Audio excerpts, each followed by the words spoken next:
Hey everyone, coming to you live from Texas. Yeah. How you doing, Kim? I guess I can't say y'all, there's not enough people, but how are you doing? Pretty good. The Ducks not as great. We were probably a little too nice to them last podcast. I think they listened. Yeah, they let their guard down. We were saying they were doing pretty good, and then rough homestand, but at least they're leaving Anaheim, maybe feeling a little bit better than we were at the beginning of it. If we would have done this podcast like a couple games ago, we would have killed them.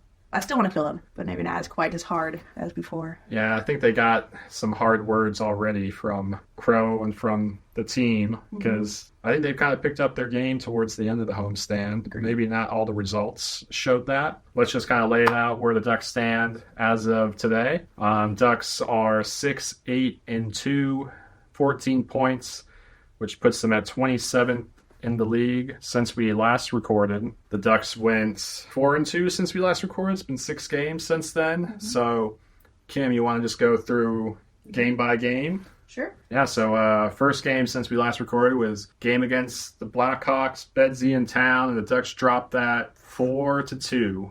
That's like one of the saddest I've been after leaving a Ducks game, and I don't know how long. Just like the vibes were so bad. I watched it back. The game did not look as bad as being there in person, but it was awful in person. The special teams killed all the momentum. I didn't even want to make a video on it. Some of the case so far this year, it's like been hard to make videos. Yeah, I mean, at that point, that was like the worst game of the season. Yeah. Like you said, like watching it back, like a replay of it at home, it looked better. And, stats-wise, it was a really good game, actually. It looked like pretty good. But I think one of the things that I've seen, we'll get into this more, I think, but it's the things that don't show up in the stats that kind of stand out to me for this team. Like, sometimes just the lack of effort is apparent, or the players just look like, not having a good time, which is fair on an underperforming team, but not having the effort I feel like we see, which I feel like that game, like the vibes were all-time low, if not at one of the lowest. And I feel like, you can look at the stats, good game, but like the energy in the building, on the bench, was just not good. And like Kim said, I felt like the team had given up already on the season after that game. I almost cried. I had tears in my eyes. Okay, but so I was very emotional that month. Let's just say that. So I just wasn't feeling good, and then the Ducks followed up with probably their worst game of the season. Actually, we thought the last game was bad against the Canucks for the last 5-1. See, I don't think I didn't go to that game, so that was Oh yeah, you didn't. Yeah, I missed out on that one. Okay. I think maybe I took the Blackhawks loss even harder, so I'm like, I'm not going to the next game. But the Canucks are a good team, so kind of expected that at least. But yeah, I think it was more the continuation of just the lack of effort, the lack of skating. Like, was the Blackhawks and the Canucks, they were both of the opposing teams were coming off the second of a back-to-back for those games, I believe. And the Ducks looked like the slower team in both of those, which to me just screams, lack of effort. You should be able to look like you have more energy than the team that played last night. Yeah, I agree. And then the next game wasn't much better against the Wild. They lost 5-2. This 3-game stretch was just brutal. This is where I think hopefully we saw the height of the Fire Cronin train, even though it seems like after every loss that's going to be there. But this was where it was like, the Crow haters were starting to wear me down. I was starting to think you think of those Labushkin comments, those are starting to maybe make more sense. The team, lack of effort, and just lack of caring in some regards seem to be making sense. And hopefully we never feel that way again. But I have a feeling we are going to eventually in this season, unfortunately. And poor Dosty getting lit up in all those games. Yeah, Dosty was a Vezina candidate last time we talked, and now since then he's under 900 save percentage, but he still had to 922 because of how good he was at the beginning of the year. So he's still looking good, but he can't do anything when the team leaves him out to dry every single time. And I think if you look at the Vegas odds, I think he still might be the number one favorite to still win. Crazy. So hopefully he turns it around, and I think that there's a possibility that happened because I think in the next game, John Gibson's back, and the Ducks are going to get a W, so maybe having a little bit more of a goaltender competition maybe brings out a little bit more in Dosty. And Gibby looked good his first game back. He did look good, yeah. Made a lot of the saves he should have, and even a couple he should have. At the very end, he made a sprawling save that looked like the old Gibby. Yeah. He looked fine. The Ducks won, but I didn't feel great about this game personally. It still didn't look good. But I guess I said in the video, you gotta enjoy it, so we won't criticize that one too much because they won. But yeah, maybe a little bit more of the level of the competition, definitely dropped from going Canucks Wild. I mean, Kirill's just on an absolute tear right now, and then going against Columbus. Yeah, like you said, the play, it was boring. I mean, we're watching some boring hockey for a lot of this homestand, so that was still there, but it's against the Blue Jackets, who similar. I mean, I shouldn't say similar situation, but they're rebuilding too. I guess that Carlson beats Fantilli for the first time. That's right. They finally played against each other. Carlson got a goal. Beat Fantilli, and Fantilli was looking pretty frustrated out there. I remember him getting knocked over a bunch. He got away with some, I don't know, it was slashes or roughing or cross checks. He was getting away with a bunch of calls. I mean, this year the refs, we haven't even really mentioned them at all, but I feel like, I don't know, I'm not even annoyed by them this year. It's been pretty decent reffing. Obviously, Jack's not getting calls, but not leading the league in penalty minutes anymore. I mean, there's plenty of other stuff to complain about that I'm more concerned about than the refs. So hopefully we can get back to where that's my main gripe about watching Ducks games. Yeah, and I feel like now kind of looking back, this Blue Jackets game, it kind of seems like a turning point in the homestand. The first three losses to start off is not great, and like we said, they didn't look great, but they didn't look as bad, and maybe that's the opponent. But then going into the Vegas game, the Ducks lose this one 3-2. But that first half of the game, the intensity was there. I remember saying to Kim, I've never seen the Ducks throw this many checks in a game, and that's something that I've been complaining about.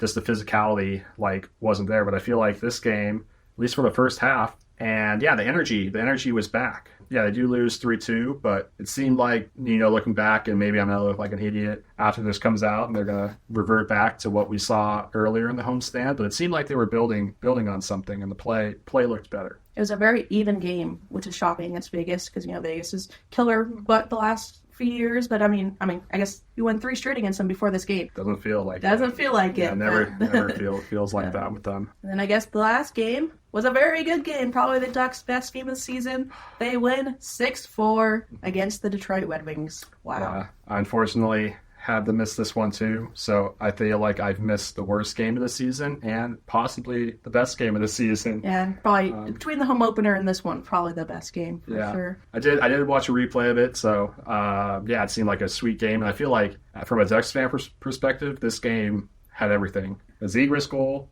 Cutter gets his first goal, and the Ducks win. So everything. And Ross Johnston gets his goal. Whoa, jeez. Elite player Ross Johnston, man.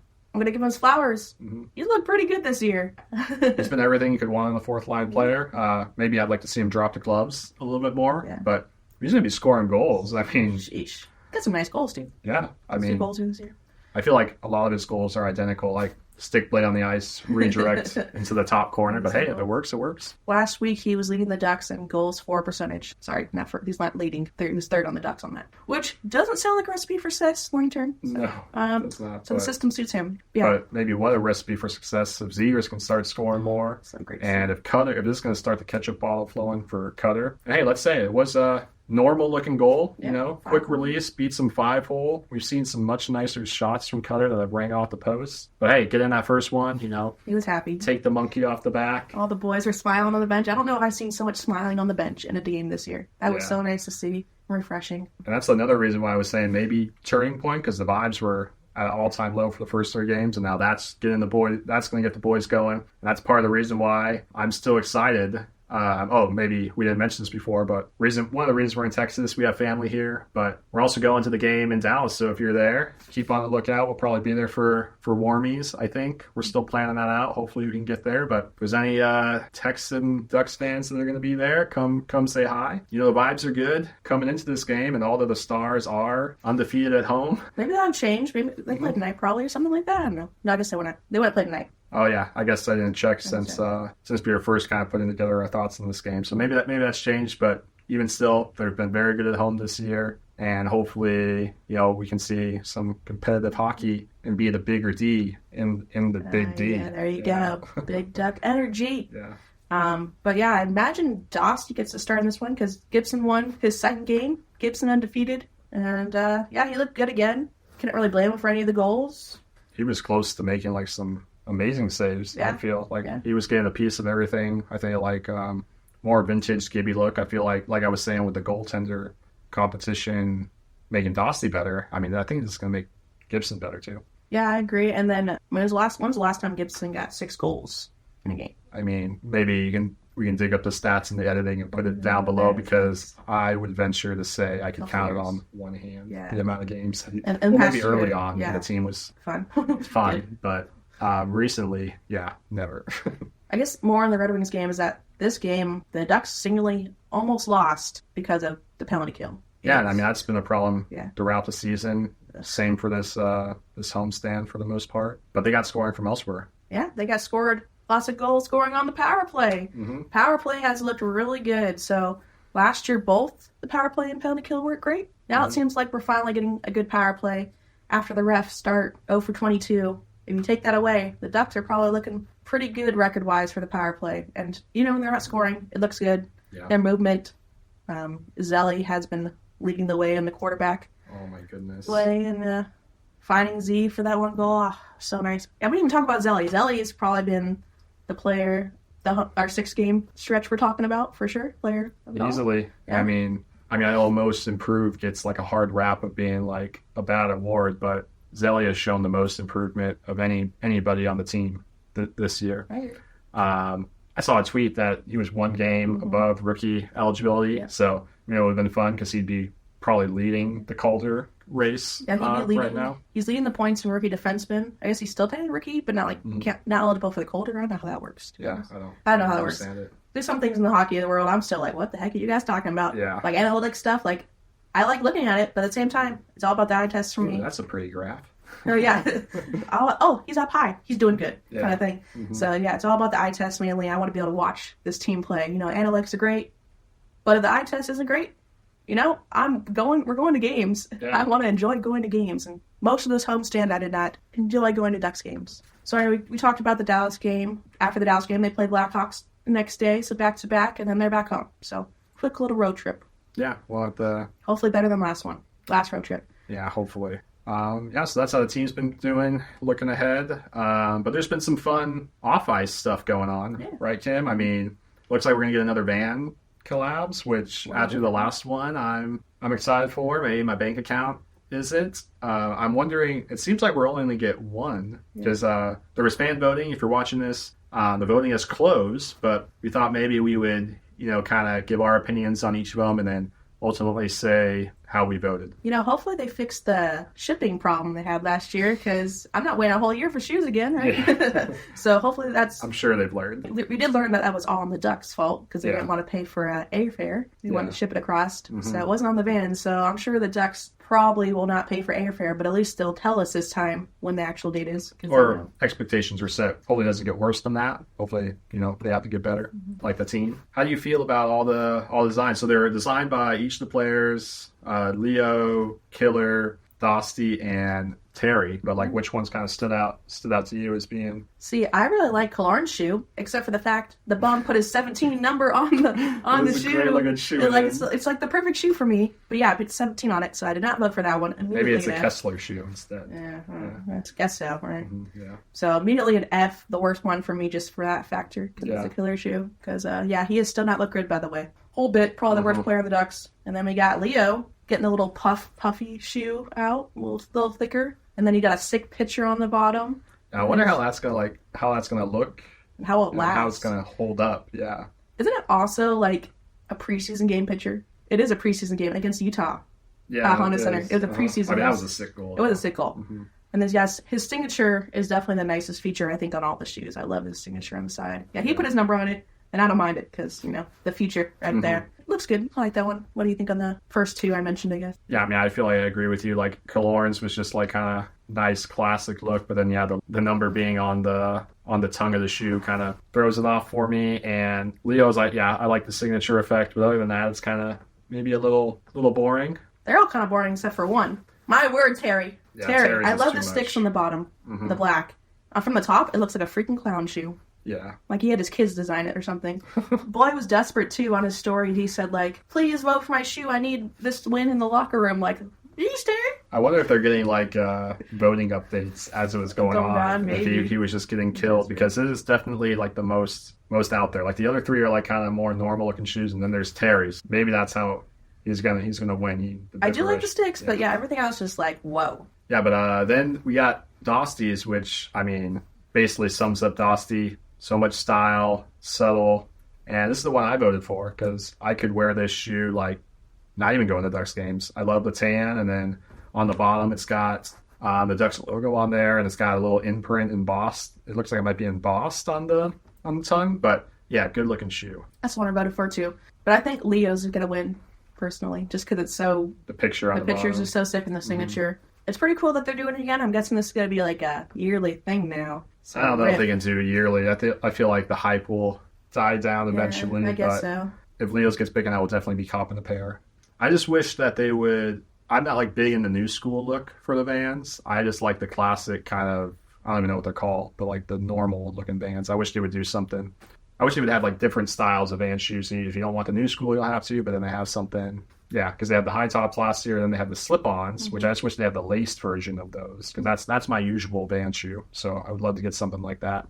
I'm still cool. I love Vans. Been wearing them like my whole life. So it's just cool that they're doing the collab with the Ducks. The shoes aren't perfect. I wish I could design my own because there's things I like from all of them. Just combine them into one shoe. There you go. Yeah. DML Vans collab in the future, right? Oh yeah, we'll get Steve on the phone. Yeah. But hey, maybe that could be a future face-off fest thing. Fans submit their designs. Well, that'd be fun. Yeah, good idea. And speaking of face-off fests, segue, the Ducks had their face-off fest. Yeah. Unfortunately, it's on a Tuesday night. I got work, so I wasn't able to go. But saw pictures and it made me really jealous of everyone that did go. It looked like a lot of fun. It looked like a little different than the last year. Maybe a little bit more player engagement. Maybe not just so much of them signing at tables, signing stuff. This is me not going, but Kim, am I right? Am I close? How did you? It was pretty similar. Like we just cheated the system a little bit. Oh. All those years of going to Face Off Fest, probably been like close to 10 times I've gone. I've learned from experience. Quite the change Face Off Fest has had over the years. It used to be like I used to get the whole team, no problem. You know, it's 2 hours of signing. Everyone was at different lines all at the same time.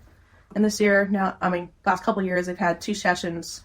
This year is very short, 55 minutes per session. So basically, that's Z and no one else. If you want to get Z, Lundy and I think Minty were 30 minutes. So like you literally got one table, and that's about it. I feel like that's what it was like last year. Yeah, the last 2 years. But before that, you used to get the whole team. Yeah. So we cheated the system, and we're like, we don't really want to inline. So we walked around. The Ducks didn't announce it, but players were walking around, and they went to special booths. So it was random. You didn't know where they're going to be. So we waited, and then we got a first photo. I got like some selfies with them. Like not even like usually when you wait in line at the table, like you get like a selfie with the table there. But this time they were like walking around like a usual like selfie you take with your friends. That was super cool. Literally met every player that night. The only person I couldn't get a picture with was Terry because he was playing hockey the whole time. Poor guy. The poor 3 players that were stuck playing outside hockey with all the children the whole time. Yeah, so I didn't get a picture with Dumoulin, Leeson, Lacombe, Terry, and Backinen. Yeah, but I mean, I forgot who it was in the video that gave a pass to Cutter, who then sniped it. But hey, that might have led to his scoring. True. Yeah, maybe we need to get some more of that, Ducks. Who was it? Was it Cass? Yeah, Cass. Shot Cass and one of our deputies in the Discord, and Smelly, who is in the Discord. They hung out with me all night, and lucky enough to get my mom and Sean's ticket just because they know me. Yeah. So they got to hang out, and it was their first experience, which made it more fun too. Because if it's your first experience, you're gonna enjoy it no matter what. Yeah. I've been doing it a little bit, so it's still fun, but it's like you just see the changes, and it's like, But yeah, it was definitely a good time. Yeah, I'll definitely have to try to go next year now that I'm a year off. So I gotta go. But yeah, not on a Tuesday at 6 o'clock. Was it 5 o'clock? 5 o'clock. It was 5 o'clock. Yeah, That's literally right when you get off work. So yeah. I barely make it I get right at puck drop for 7 p.m. So I would have missed the whole thing. Then they have the locker room tour, which is not different other than the new logo, of course. You got to go into a few more rooms. Like you actually got to walk into the media room where they watch the video, like the clips and everything. I guess the hot tub. You could actually see that. You can see the coach's offices. Any interesting like bobbleheads or knickknacks on the desk? Not that I noticed. No. And then press box was still there. Got to see Edom. He's talking to a lot of people, so we just kind of walked by. I remember last time it wasn't that busy, and we actually like talked with Edom for a little bit. But this year I guess. Yeah, he was busy talking with other people. Yeah. I was like, love you, Edom. Not so much on the duck stream, but he's fine. He's just trying to do too much, Yeah, I mean he's still new to it. So. Yeah, I understand. The videos have changed a lot since last year too, so I understand the growth happens. Sure. So yeah, if you ever get a chance to go, you definitely should. Lots of fun. Yeah, well, I think any other news that you feel like we should touch on before we hop into some Discord questions? Injuries. Ducks finally have gotten some injuries this year, some bigger ones, I guess you'd say. Yeah. Robbie Fabry's probably the biggest, 6 to 8 weeks with a meniscus surgery. I hate to say we kind of expected it. I mean, we mentioned like he's a great player if he can stay healthy, and unfortunately, more bad luck for the guy. They're hoping he can come back stronger. Rough because he always tries the hardest on the team and sucks. I mean, analytically, he's been one of the Ducks' worst players, I guess, along with Leeson. But he looks good to me. Eye test looks good. Something the team's like been lacking is energy, and he definitely is always being strong, a forecheck, skating fast. So I do think it's going to be missed, and it seemed like he fit the vibe of the team culture-wise, like instantly. And then we got 2 to 4 weeks was Cam Fowler, who was at Face-Off Fest. He was sitting on a chair. Got a picture with him, but yeah, he'll be out with an upper body injury. And there was much rejoicing. there were. I did see some comments of people being happy about it, but he's been fine this year. I feel like Cam just, he's a veteran on the team. He's gonna be missed. Whether you like him, his on ice play or not, he's a huge part of this team, and he's gonna be responsible for teaching a lot of young defensemen the right way to play. So whether you like him or not, I'm sad to see him out. I guess a little side note, with the Cam out, Strome and Dumoulin have worn the A for the Ducks. Oh, that's interesting. Yeah. So just more And then McTavish, he's still day to day. He could be on this road trip. We don't know. That's an interesting one to me because what did they list the injury for him? Upper body. But day to day. He hasn't looked good. Maybe he's been hurt this whole year. Like you mentioned in a couple podcast videos, Gudis. Maybe there's more injuries than we thought, but it's always something that comes out at the end of the year, like, oh, that makes more sense. But apparently he's dealing with tightness, which is a random thing to throw out there. Especially for being a young guy, I might wake up some days feeling that way, but this guy's in his early 20s. Yeah, so it's interesting on that one. Hopefully he gets better because we need him. He is part of this rebuild. He is a key part, and without him, there is a definite hole in the Dutch rebuild plan, I could say. Absolutely. And then last one, Earl Vakanainen, he took a stick to the face, so he's day-to-day still. He's on IR. Editor Kim here. Literally 6 minutes after we stopped recording, the Ducks announced that Mason McTavish and Earl Vakanainen were put on IR. To be honest, that kind of makes me feel better about McTavish's season. Maybe he's kind of having a similar thing to Z. We gave Z a pass for how he looked with all the injuries, so hopefully McTavish isn't out quite as long. I mean, Z's also was not just the first injury, it was also the broken ankle. So hopefully McTavish heals up and can get going. And rough luck for Earl. Can't get in the lineup usually when we're all healthy, and now he has a chance to play and he gets hurt. But with that means the Ducks are going to call up some new players. Sam Colangelo, and a little shocking on the second one, Tyson Hines gets called up. Colangelo, or Golangelo, is killing it for the goals. He's currently first on the goals with 9 goals in 14 games. Second in points. Still only behind Harkins, who's already up with the Ducks, of course. He has 14. Harkins had 17 down there. And yeah, he's been one of the goals best player. He won Player of the Month this past month, so good for him. Very excited to see what he can do, bring some speed. He's 6'2", 205 pounds. Didn't realize how big he was. So it'll be interesting to see where he slots in, or if he slots in. I would hate to see him in the press box.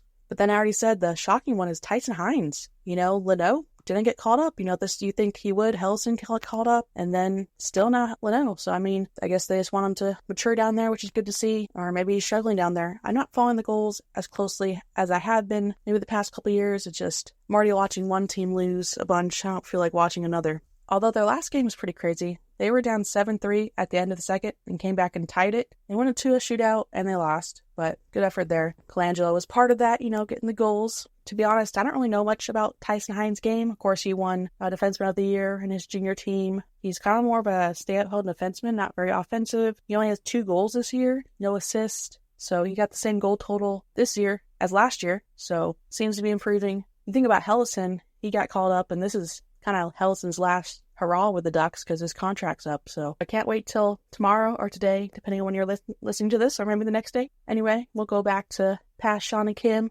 talking about Earl Vakanainen, but he should maybe be on this road trip too. Yeah, I was surprised to see him out because it looked like he kind of recovered. It didn't look like that bad of a. He played the rest of the game. He played the rest of the game, so missed the last 2 games. I mean, he also was like out for the first part of the season, so it could just be like a reason that they're given. But well, yeah, I guess we had injuries, so I guess we had 2 call-ups too. Yeah, we got Harkins and Hillison, both who looked decent, looked great. I mean, Harkins looked bad on the very first play. What team was that versus? You get was it Blue Jackets? Was it or the Knights? I don't remember which game between those two. That's not right. He left his man wide open, and they scored. But otherwise, he's been fine, hustling, winning faceoffs. The Ducks' best faceoff man since he's been called up, no question about it. He has been tearing it up with the goals. He was leading the team down there. I think he was like top 5 in the AHL with points. So good for him to get a call up. He looks fine. Did he get the Cutter assist? No. The Cutter's goal was Dumoulin and Hellison. Remember the BC connection right there, yeah, all BC alum. And now also Hellison, yeah. Hellison plays his first game and gets 2 points in the 3rd star of the night. Congrats to him, man. He can keep playing anywhere near that. The Ducks need a right-handed D. That's the biggest thing is a righty. Be great story if it was him because he's been in the Ducks system for a while. Like you said, he hasn't played an NHL game in 2 years, yeah. And so it comes up, has a strong game, and.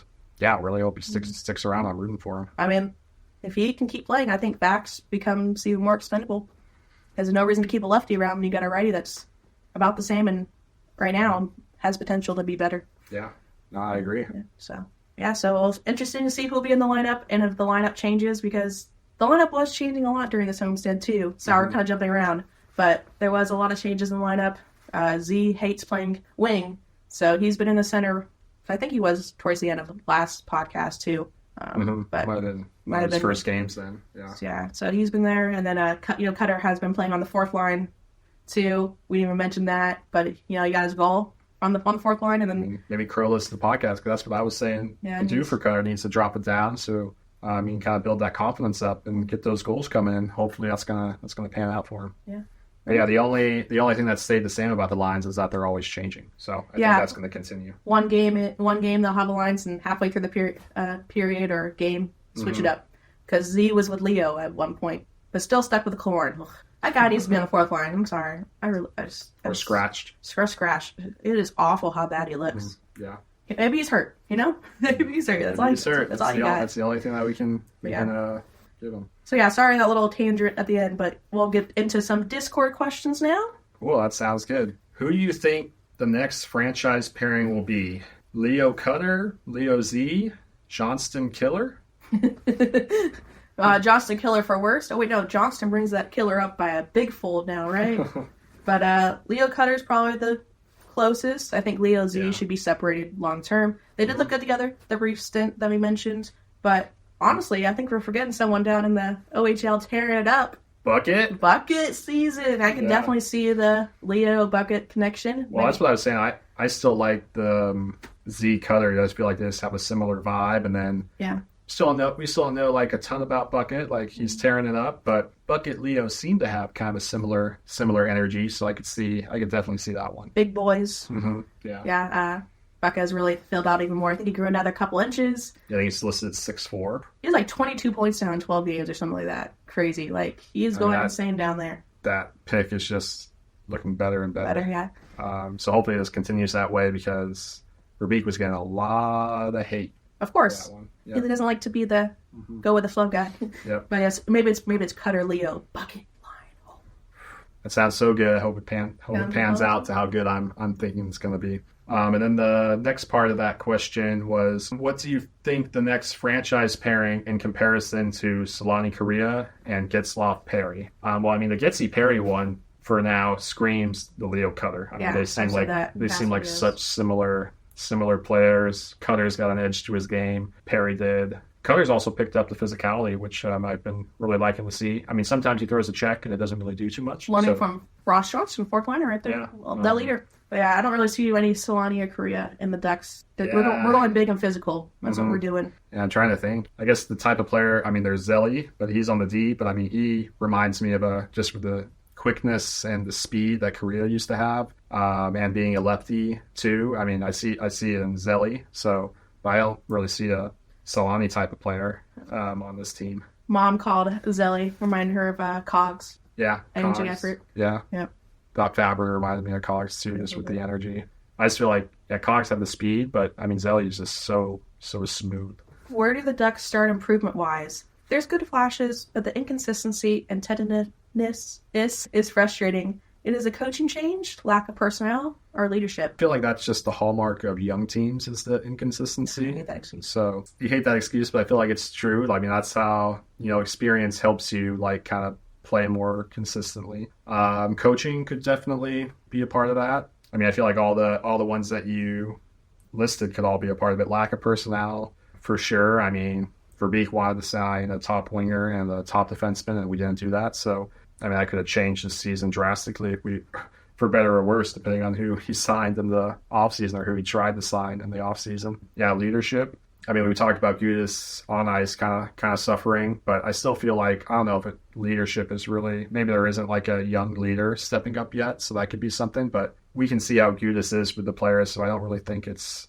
as much of a leadership. I feel like lack of personnel and just inconsistency, being young is kind of the big things that jump out to me. I think the biggest thing is just the system, defensively at least, is awful. I mean, offensively too. I mean, we struggle to get shots. Last few games, we've gotten shots on net, granted, but like, it's boring to watch. When you get stuck in the zone for a couple minutes here or there, I mean, it just kills everything for you. If you're stuck in your zone playing defense, you can't go on the offense end, so you have to dump it in, and then that's why I don't get shots. So that's part of it. I think system-wise, it just doesn't fit our players yet. Maybe they can mold them into that. I really hate the system. And again, I feel like this podcast, we've probably been too nice just because there's so much negativity around the Ducks, and we'd have to be kind of positive. Yeah, and I just hate being negative all the time. I'm always trying to be optimistic, and yeah, because I feel like there is so much negativity around the Ducks. I want to I need some copium. Ducks fans are dealing with it right now. And yes, we were too nice in this podcast. I'm listening back in my head, we were too nice. But there is optimism around the Ducks, the youth, as always, and maybe just because they won and looked so good last game against the terrible Red Wings team. But I felt good, and I'm in a good mood. Depends on what day you ask me, because if you see it from the videos, it changes from video to video. I try to look at the positives in the videos, but we'll see. And then they also added, I'm not even going to say, it feels like we took a step backwards. We did take a step backwards. I mean, point-wise, the Ducks are on pace for 72 points, 71 points, so that would still be an improvement. On-ice product's not great most of the time, but, I mean, I don't know. It's so hard to talk about this team sometimes. When you mentioned like what they're on pace for, like I feel like that's the thing that we have to remind ourselves is like game to game, we're like looking at one game and like they look terrible, but then zoom out. Always when you zoom out, like things look better, and you can like think of the future. Because I mean, step backwards. That you could say that after one game, but we're looking at the season as a whole right now. I'm not seeing this team has taken a step backwards. Like they're a better team than they were last year, no doubt. I think why we're saying exactly. I think that's why we're saying, because we had much bigger expectations. Verbeek made us believe that there's so many bigger expectations. Yes, it's on him. So a lot of it's messaging, and a lot of it, he probably wanted to do that. He tried to do that on the off season. So I'm like, thank goodness he didn't, because yeah, exactly. Predators looking bad. Yeah. So I mean, I'm still a Verbeek believer. I know I've seen some comments still not saying that they like him, but I feel like, Kim, are you? I've kind of gone down a bit. Him? Have you seen Detroit? Do you see the guy who's been learning from the Userman plan? Yeah. They are terrible, and this is the guy Verbeek trained under. Yeah, but I guess the thing I see with Verbeek is I feel like the process is good. I agree with everything he's done, just not how he's done it. For the most part. So you don't like the process then? Everything he does makes sense. It just hasn't worked out for the most part. TBD on Pat Verbeek, we'll just say. Yeah. Ooh. No, I'm still trusting. Trusting Verbeek. I've cooled on both this Cronin and Verbeek. I mean, I've definitely cooled on Cronin. Definitely cooled on Cronin. That's an understatement. That's an understatement. But on to the next question. I'll take this one. When is the last time the Ducks had a decent season? The person under answered correctly. 2017. We don't talk about 2018 playoffs. It never happens. Oh, yeah. We were there for the Ducks' worst playoff game in San Jose. Yeah. Well, that was the end of the Ducks. run. Yep. Meltdown on the ice, and I forgot how badly they got outscored. We really screwed up not winning in 2015, 16, 17, that era. Really good. 15, 17. Yeah. I don't know how those teams didn't win. He's had to get hurt. I mean, you could say 2018 decent season because they did make the playoffs. The season, but yeah, 2017 was that season was so fun. Yeah, that was a quick one. Let's see, we got another one. People are saying Cutter is a bust. Now let's just say this is before Cutter scored this goal. This question is. People are saying Cutter is a bust, but the reality is he has solidly become a dependable depth player on the team. What have you liked the most about his play? I think I have my answer, but you go first, Kim. His speed. Oh, that's not what I was going to say. I like his. I mean, the Ducks are not a relatively fast team. People talk about Leo not being very fast. Once he gets up speed, he's fast, and Z's not the fastest player in the world. He's capable of it. I don't know. And then you got McTavish, who looks like a freaking lead weights on his feet. But that makes sense because that's the thing that they say they can teach. So I know what you're going to say. Still learning that. He shoots a lot. He shoots a lot. I love that about him because, we've seen that at past homestands, whole building screaming, shoot! It's a thing to do with And Cutter, you don't have to say that to him. Now, while I do like how much he's been shooting, I think he's like the one player I've been like, oh, maybe he shouldn't have shot that. But then I take that back. I'm like, you know what? I would love to complain about somebody shooting too much because we don't see that as Ducks fans, I feel. So he's also a really good playmaker. Before his first goal, he racked up 6 assists. I feel a lot of that is based on him shooting the puck. Rebounds, maybe. If the other team thinks rebounds, but then also if the other team thinks that you're gonna shoot, then maybe they kind of leave their guy a little bit to defend the shot, and that just creates space for your teammates. So I feel like there's a lot I like about Cutter's game. I didn't expect him to be this well overall. I mean, you can take away the goal scoring and all that, but I didn't expect him to be just he started slow. So ever since the first couple games, he's just on the forward check, playing pretty good defense. Eventually, I wouldn't be shocked to see him on the penalty kill like Leo's been doing this year. I would not be shocked, and I could see even Z at one point maybe be on the penalty kill in a couple of years. Z has been great defensively. Z has been so good, knocking people over, taking the hits. Oh, that check was so good. Both of them we didn't even talk about. He did that. Someone tried to hit him and he's knocked both of them over. Hit, yeah, judo style. He just saw the momentum. He was like, up into the boards. No one is knocking Z over this year yet. Yeah. He's looking good. Has Dostal's slump showed potential issues with him being the dedicated starter long term? No, I don't think so. I just the team in front of him. Yeah, I don't know if I would even call it a slump as much of Dostal was overperforming. Sure, that's his height, but there's nobody that can play at that same level. And I think the other thing is that he was getting played so often. They had Reimer, and he was just. Didn't we even talk about Reimer? Oh, yeah, Reimer's off the team. It played 2 games, but I thought maybe. I guess the team was a lot more in a lot more competitive position back then. So I guess I can see why they wanted to play Dostal to give him a better chance to win. But now looking back in hindsight, it would have been nice to give Dostal maybe a rest for a game or 2. Yeah, he was overworked, and I think this season was always about having a 1A, 1B type of situation. I feel like that's just the trend in the NHL. Yeah, so I think he's fine. If they split games, they should, because no matter what, Gibson looks good so far this year. They're both going to give us a chance to win, so split it. Gibby is on the trade block he needs to play. Yeah, exactly. So a little more to this question.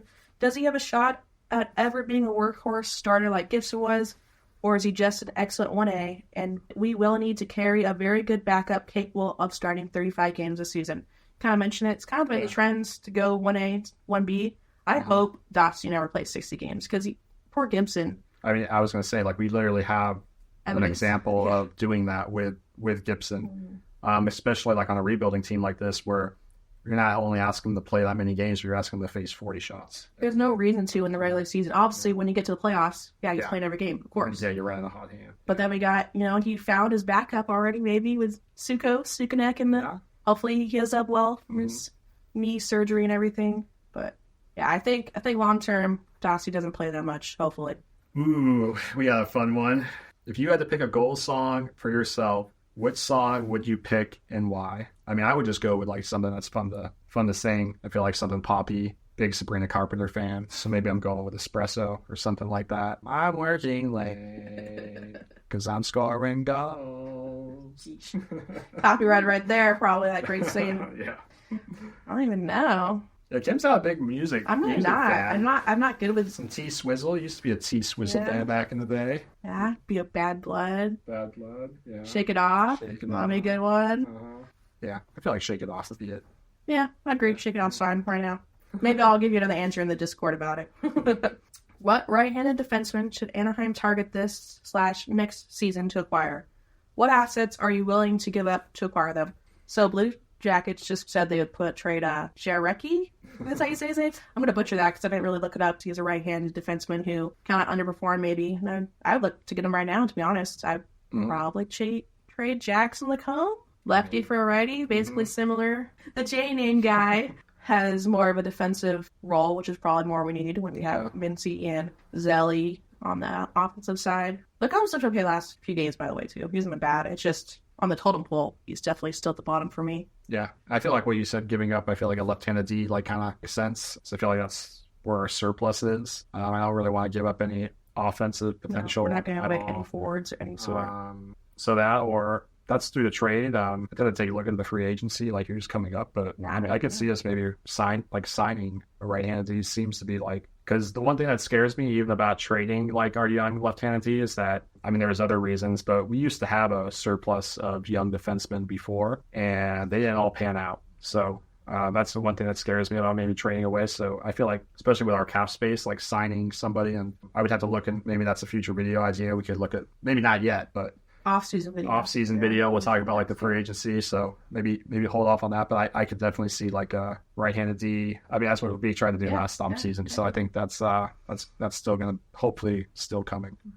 I'm also a fan of the Rams, which seems to develop their late-round draft prospects into serviceable players. Can the Ducks translate some of the Rams' development concepts / strategies? I would have to shout out Law in the Discord for answering this question, because I don't know enough about the Rams or football in general. Yeah, neither of us are really big NFL fans. But, the Ducks have done well with some players developing late. Like, if you look at Troy Terry, his 5th-round pick. Sidorov, we just don't know what he's going to be yet, but you the 3rd-round pick, and he's looking good. So late round, the Ducks actually do pretty decently most of the time. Yeah, that's what I was thinking. It's the late first-rounders like Sam Steele and even Max Jones and Brandon Tracy. Richie was 10th. I mean, it's the later first rounds that have been a problem. I mean, draft-wise, yeah, maybe they were going to be good, but development, maybe there's some questions around the Ducks development-wise recently. I mean, I feel like that's definitely been a thing, because we've seen other players leave and become serviceable players like Sam Steele. Yeah, he's really good. That's one. I mean, Sonny Milano. I mean, he's been bouncing around, but I mean, he's looked good. I mean, Daniel Sprague's been bouncing around. And we didn't draft those, but yeah, there were players that were capable of playing with us. And yeah.